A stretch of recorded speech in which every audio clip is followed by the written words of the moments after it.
In today's video, I'm going to teach you how to assign team members to Trello checklist tasks. By the end, you'll know exactly where to click and what to expect, including a keynote about plan requirements so you don't get stuck mid-setup. First, open your browser and head to Trello.com. Make sure you're signed in with the account that has access to the workspace you want to use. From the Trello home screen, navigate to your boards.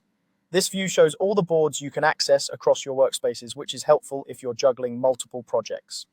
Next, select the board in your workspace where your task lives. When the board opens, find the card that contains the checklist you're working with and click to open it.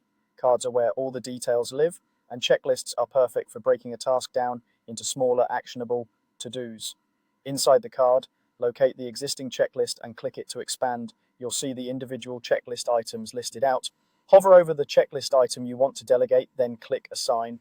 This brings up the member picker where, under eligible plans, you can choose who should own that specific checklist task.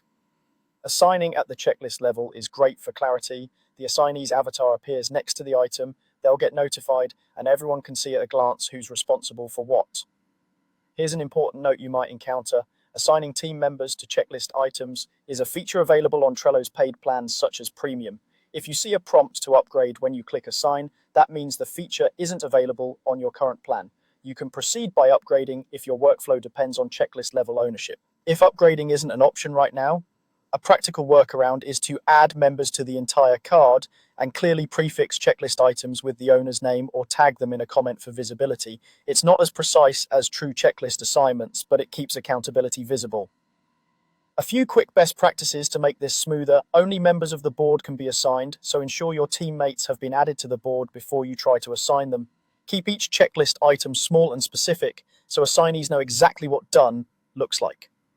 And if you're on a plan that supports it, consider pairing assignments with due dates on the card to keep momentum and reminders aligned. That's the flow. Go to Trello, open boards, select your board, open the card, open the checklist, and click Assign. With the right plan, delegation becomes clear and trackable in seconds.